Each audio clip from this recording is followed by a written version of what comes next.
Okay, let's run.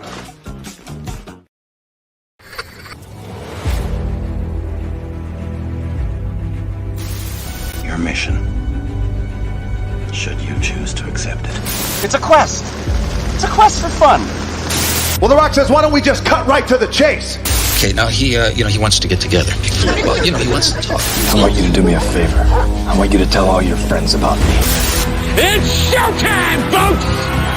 What are you?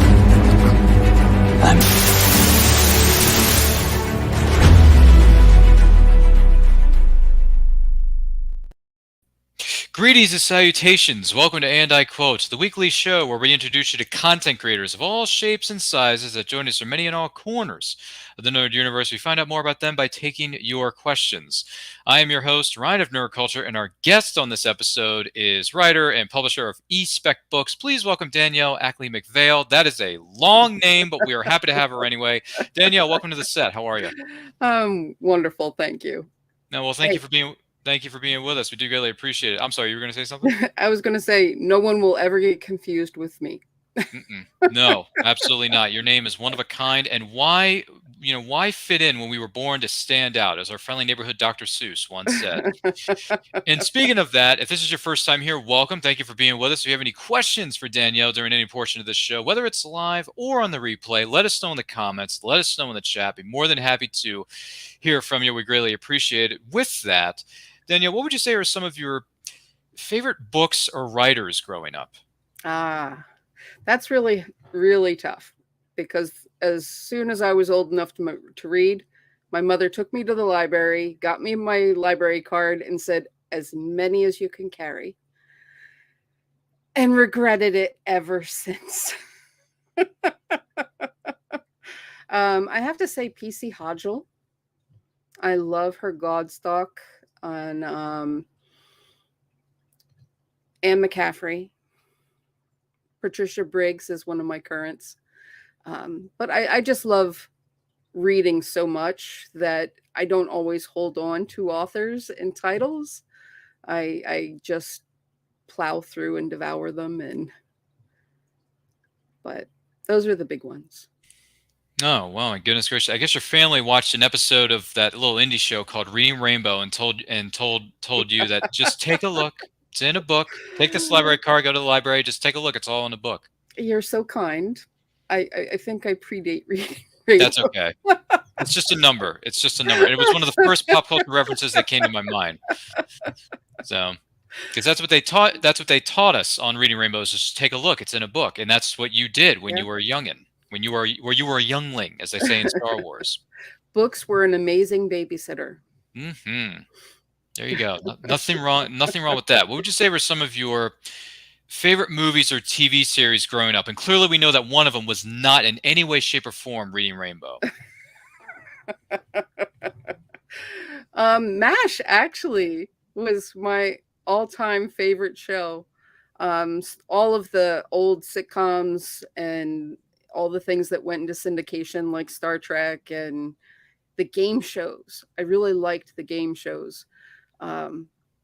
It's frightening sometimes how quickly I can guess the Wheel of Fortune with very few words, letters turned over. Not actually so good at Jeopardy. Yes, buying a vow or winning a prize on the Wheel of Fortune is a lot easier to do than saying, what is Kiev? Or saying, what is kale? Or something like that. You know, Alex Trebek pointing out those great questions. My goodness gracious. And by the way, R.I.P. to the late, great Alex Trebek of Jeopardy. Good game shows, though. Good picks. Good picks. Wheel of Fortune's a good one. Absolutely. It's still going, my God. Both of them are still going, which is ridiculous. Yeah. It's ridiculous. Still going. I mean, what is the Wheel of Fortune on its 45th season or something right now? I don't know, but they're putting Vanna White on the celebrity edition, and so her daughter's going to be turning the letters. Which is crazy. Or no, Pat's daughter. No, Pat's daughter. Yes. It was actually revealed that there was a clip of that on social media. It was on their Wheel of Fortune Instagram account. They revealed that Pat Sajak's daughter was the one pushing the letters on the board, on the monitors, I should say. Boy, they grow up so fast, don't they? Gosh, those kids. Anyway, good picks there. Good picks. Now, when did you decide to become a writer? I don't think I ever decided. It was reading and writing have always just been, a part of me. When I was younger, it was more towards poetry, just because it was quick and easy. But as I grew older, there was always some writing component. The English classes were always my easy A's. And no, I just kind of absorbed it. I would actually, when I would finish a book that I really enjoyed, when it was time to go to bed, I would actually continue the story in my head with, of course, me in the story. So I think that's where it started, but it was never a conscious decision. I just have always done it and transitioned from poetry to fiction. Wow, my goodness gracious, covering some different kinds of bases there. But I respect that 100%. I do respect that. What would you say are some of the biggest rewards about being a writer? I love depth of meaning. And I also love the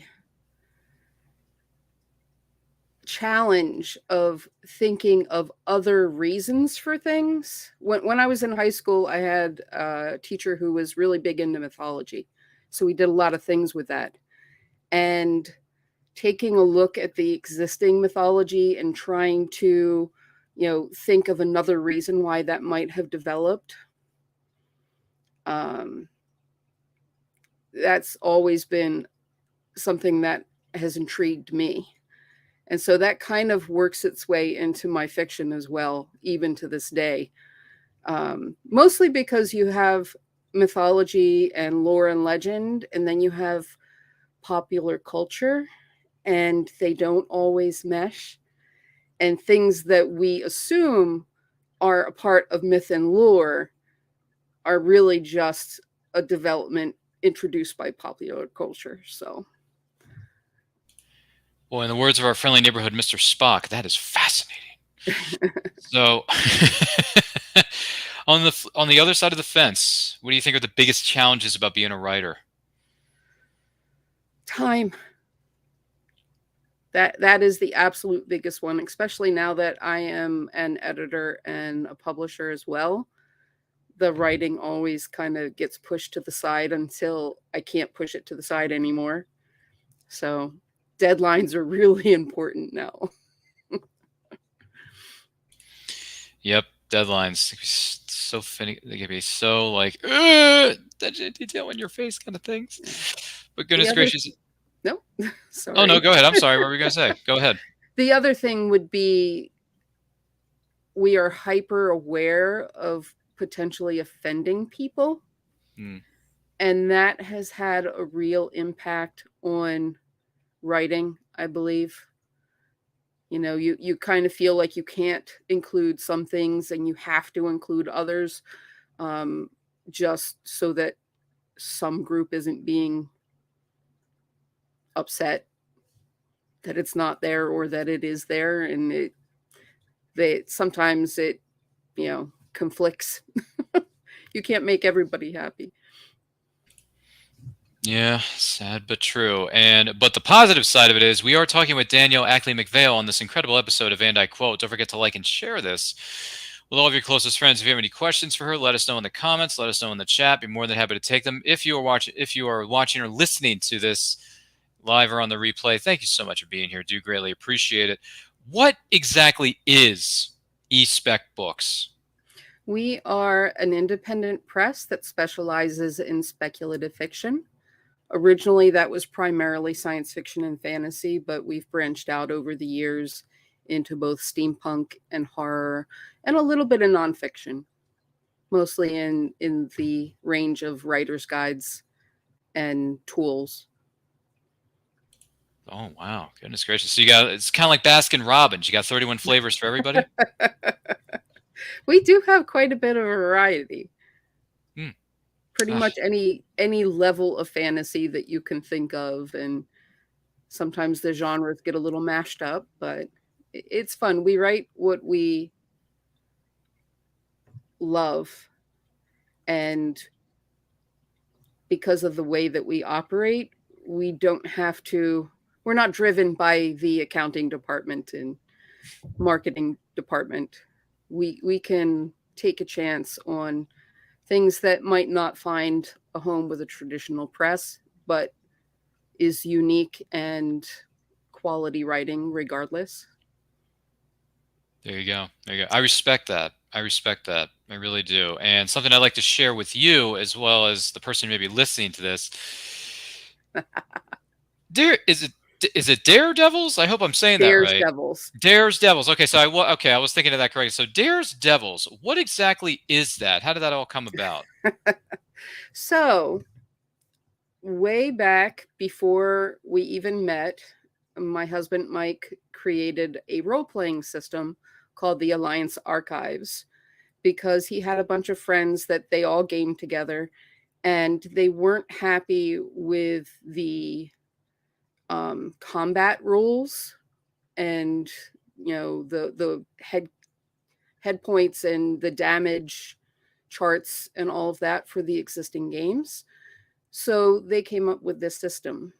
And I come from a military family background, but only technically. I am the last child and pretty much didn't have to deal with any of the military lifestyle. So my only exposure was this game and the other players that I was playing with who actually did have military experience. And so they helped me along, and I learned a lot. And by all of my role playing was in this one universe. So I was kind of immersed. And so when it was time to start writing science fiction, particularly military science fiction, I drew on that knowledge of that universe and came up with some really cool ideas and characters. My fiction is always character driven, regardless of what type of fiction it is. So over the years, anytime I wrote military science fiction, it was in this universe and started to be the same characters as well.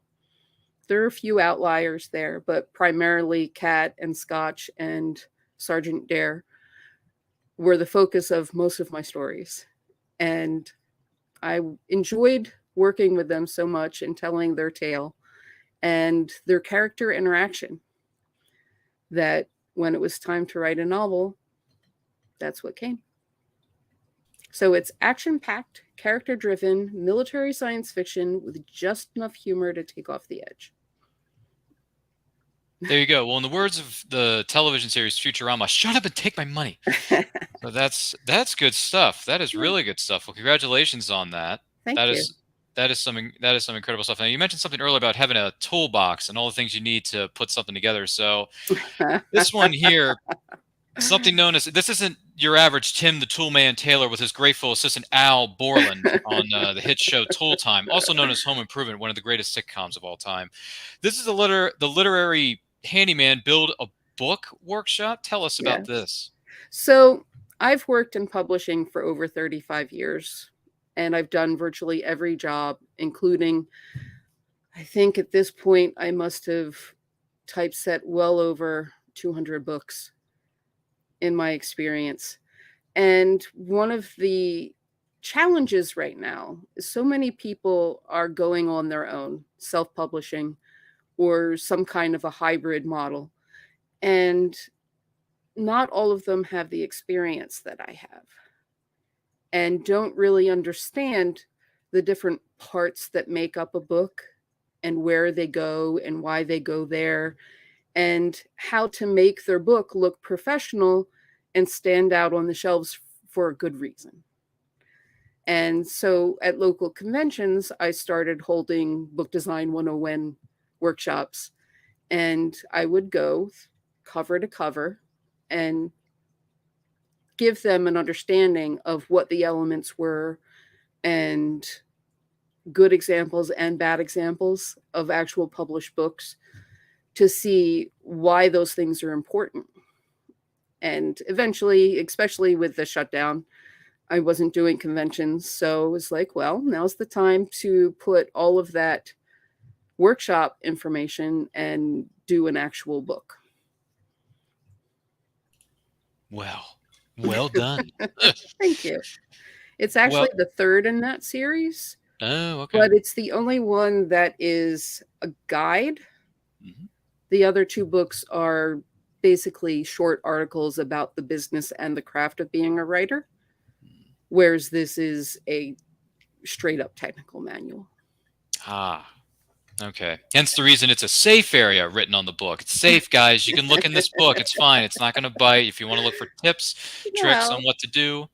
What that actually means is when you're designing the cover, anything that is important, the text and image wise, needs to be within that zone, because otherwise when the printer goes to trim the book, they have leeway that they give themselves that's acceptable to be off, which vexes book designers everywhere. But as long as you're within that safe area, you're less likely to actually have something cut off that you needed to be there. And it looks better. If you have your text too close to the edge, or a vital image aspect, it gets lost and it looks unprofessional. Oh, okay. Fair points. Absolutely. Have there been any special memories for you from being at conventions or other events, whether you were there as a vendor or there as an attendee? So, one of my absolute favorite experiences actually had to do with Harlan Ellison. I went to World Horror Convention in New York in 2005.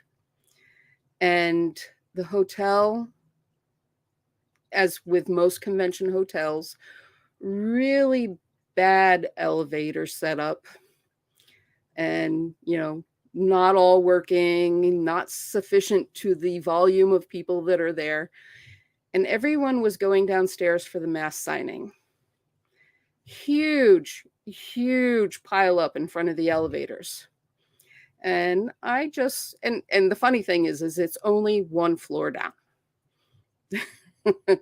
So I start, saying, excuse me, and, working my way through the crowd. And Harlan goes, "We're all going to the same place." And I turned around and I go, "Good, I'll race you down the stairs." He's like, "Where are you from?" I said, "Brooklyn. Now give me a hug." And I hugged him and I went down the stairs. I have the theory that Harlan was as outrageous as he was because nobody ever pushed back, because he was Harlan Ellison. And after a while, it's like, well, I'm going to see how far I can push this because nobody says anything. And when you say something, you get a hug. Oh my goodness gracious. That's one for the books. No pun intended. But that's amazing. That is some good stuff. Any other memories stand out to you? I very immensely enjoyed being on panels with Jack McDevitt. And as of the last time I saw him, even though it was a while since that panel, he still remembered me. And we actually have one of our books, unfortunately out of print now, but that he contributed to because I met him on a panel. I think my personal favorite experience was at a now defunct convention called Lunacon. I was on a panel with someone and it was just two of us. And he wouldn't talk. Kind of the silent type. And so I'm basically carrying this panel. And after the fact, one of the audience came up and shook my hand. And I learned after the fact that he made himself do this because he was an introvert and he was trying to, enter the community. He was a hopeful writer and ended up being my best friend. And just recently, I was at Heliosphere, and we hold book launches at conventions. Not at all of them, but at the ones that are open to that type of thing and with sufficient attendance to warrant the expense. But we had one at Heliosphere, and a woman walked up to me and she said, "I just have to tell you how excited I am to meet you. I found one of your books on a freebie table, and I picked it up. And it was book 2, but I read it anyway. And I was so touched. And you have such a visual way of writing. And I just had to know more. And I'm so glad that I got to meet you here." And I cried. But it's making those connections. It's actually being able to discuss your passion and your process with the fans that actually care. And often those fans become friends. And it's a much more richer experience for me to know that there's people out there that love my work and I actually know them. It's not just hoping that I'm putting this out into the world and hoping that people are reading it and enjoying it. Yes! That's awesome! I mean, that's all I gotta say about that. It's awesome. It's great. Yeah. No, congratulations on that. That is amazing stuff for sure. When you get those kind of interactions, yeah. Hold on to those. Hold on to them for sure. So thank you for sharing that with us. Do greatly appreciate it. And once again, we are talking with the marvelous Danielle-Ackley McPhail of eSpeck Books on this episode of And I Quote. Don't forget to like and share this with all of your closest friends. If you have any questions for her, let us know in the comments. Let us know in the chat. We're more than happy to hear from you. Great memories that you've shared with us here, Danielle. Now, what pieces of advice would you give to aspiring writers out there? My top one, because this is one of my pet peeves, is read the submission guidelines. And if there aren't any, then look up standard submission guidelines. There is this trend when you write something for online, the way that you write it, format it, is very different than you would for a manuscript. And that can be a real problem for us on the technical end, or maybe not a problem, but more work, because you haven't observed manuscript formatting. And the utmost top of my pet peeve list is put your name, your contact information, the title of your work on your manuscript. No matter who you're submitting to. You and I could be best friends. Do it properly. One, because it's a really bad habit to get into. I have received manuscripts without the author's name on it, without any contact information, and even without the title on it at times. If I don't have a way of telling that that's your work, I certainly can't send you a contract, especially if I don't have contact information. But it's also a matter of respect.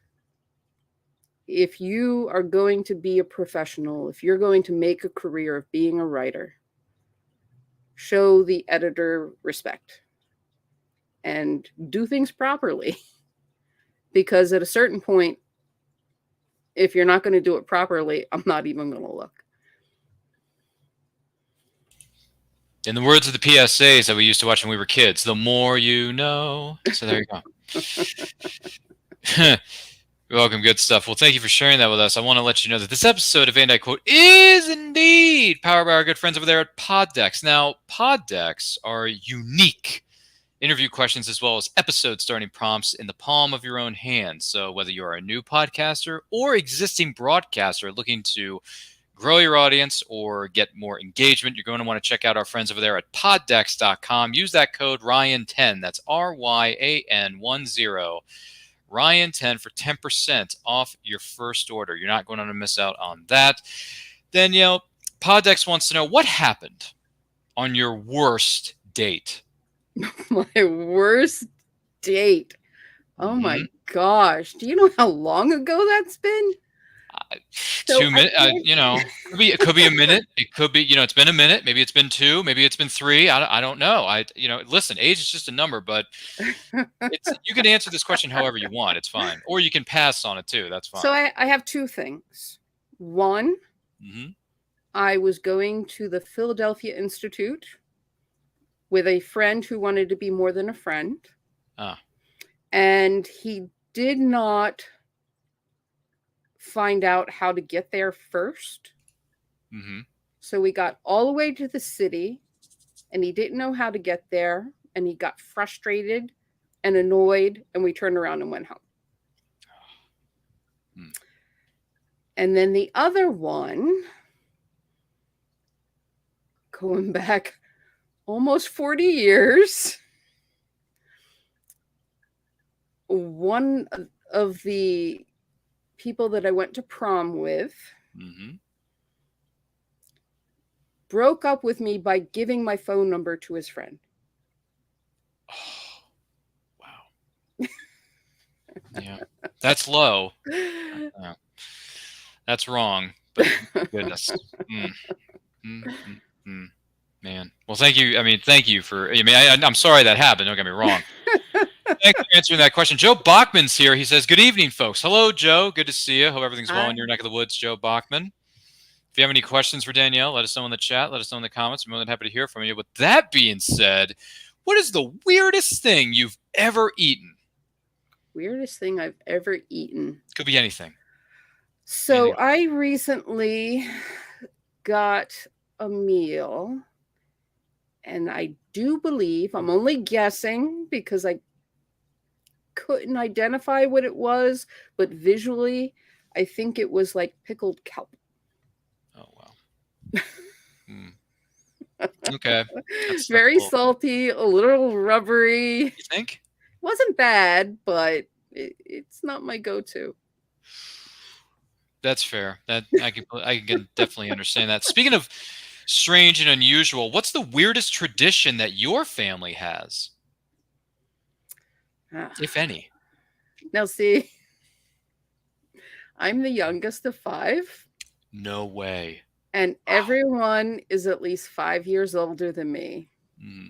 So I hate to tell you, but I'm the second family. And my mom pretty much checked out by then. Okay. I don't have a lot of family traditions. Okay, that's fair. That's that's fair. That's fair. You go. Is what it is, as they say. It is what it is. What things do you do every day that you wish could be automated? Going to work, for one. Beam us up, Scotty. No. I really don't really have anything that I would put in that category. No? No. Okay. Because the things that make up my day, most of it is the stuff that I love to do, other than actually working. So, I love to cook, so it wouldn't be cooking. I don't have to do the cleaning, so I can't say that.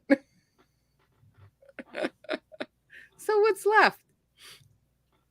You're right. I can't.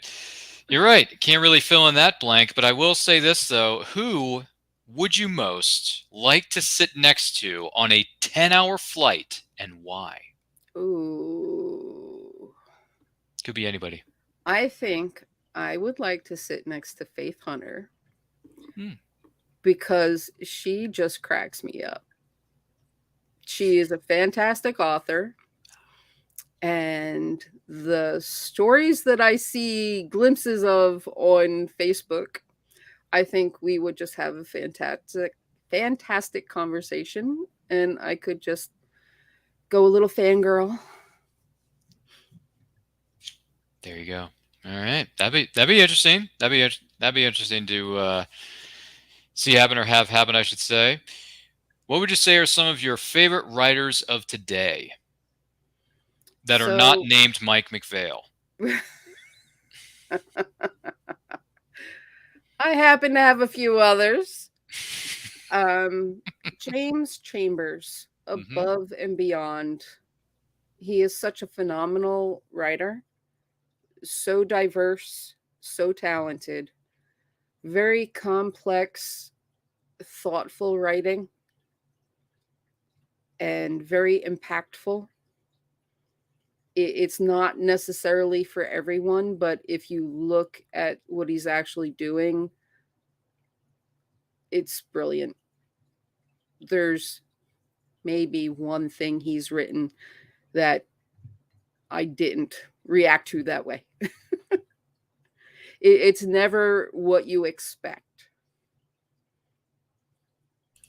There you go. Expect the unexpected, as one might say. If you could play a character in a movie or TV series, past or present, what would it be? Oh, man.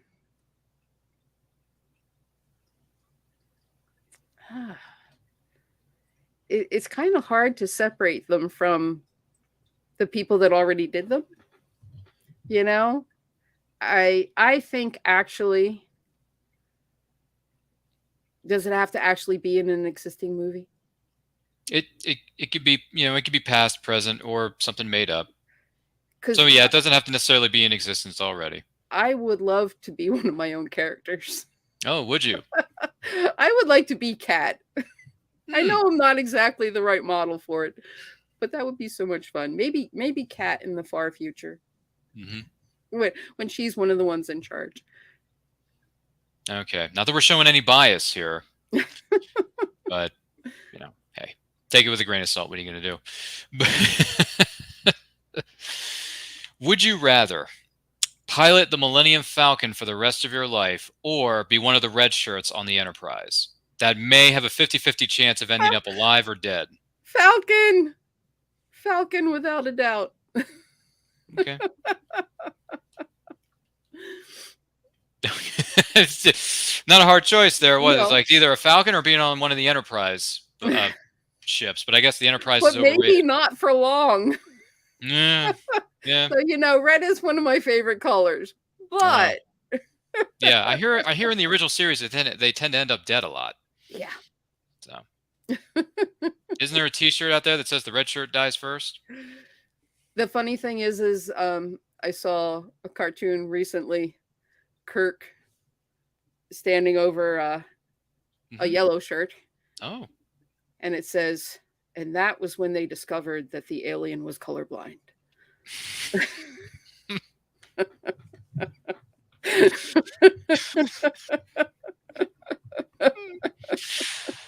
Oh my gosh. Okay, goodness gracious. All right. Well, some individuals who wear a certain colored shirt, feel free to live long and prosper, but some of you who may wear a red shirt, you tend not to live very long. I don't know. Depends on what era you're in, what year it is, what ship you're on, who the captain is, all that kind of stuff. So basically, in other words, make sure you read the fine print. Okay?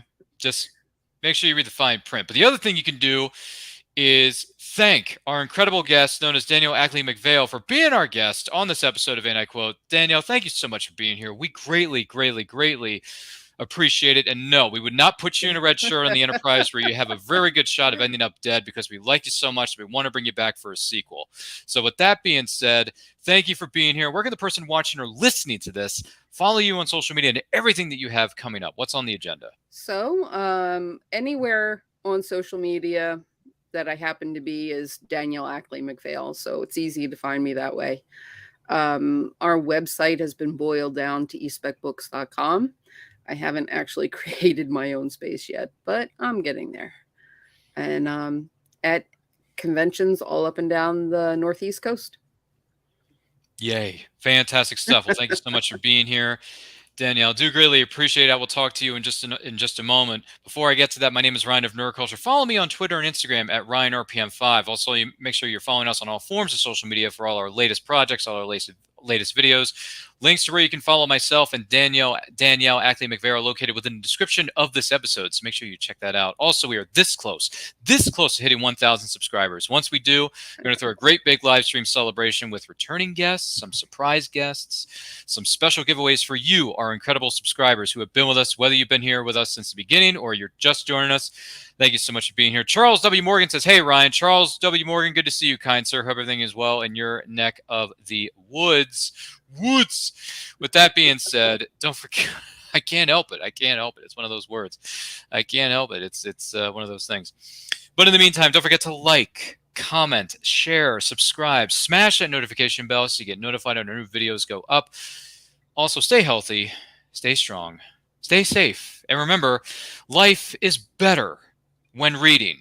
Take a look. Famous Faces and Funnies in Melbourne, Florida is leading the way in pop culture fun. From comic books and graphic novels to Funko Pops and collector's items, Famous Faces and Funnies has it all. Rick Shea and the professional team at Famous Faces and Funnies are friendly and knowledgeable. Whether you're looking for toys, props, collector treasures, or a new comic book, Famous Faces and Funnies is your one-stop shop. To find Famous Faces and Funnies on Facebook and Twitter, just type at FFF Comics.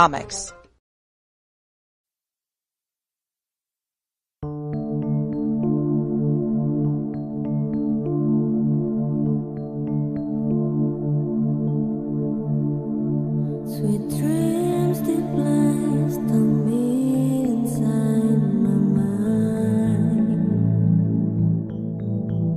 Chance my truth, twist the past, my memories are fading fast.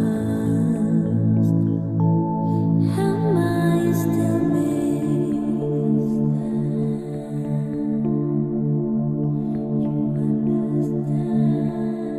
Who do you want me to be?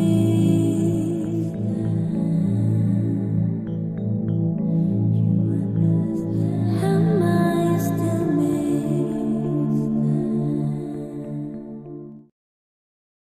Author Cindy Kep is writing on the edge. Books include Remnant in the Stars, The Loudest Actions, Lines of Succession, Mindstorm,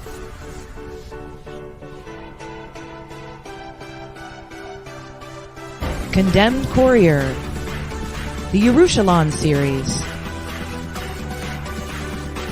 and Animal Eye.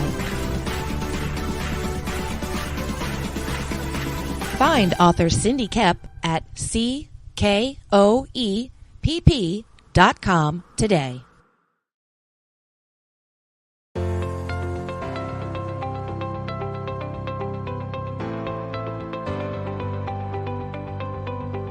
You've worked hard and written a great book.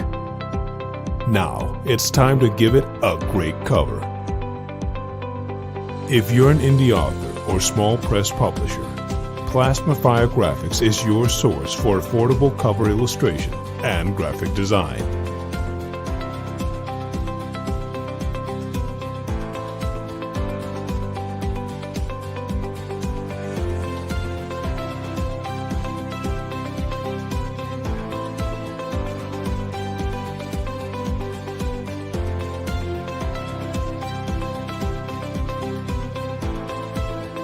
Plasmafire Graphics, when the look of your book matters to you.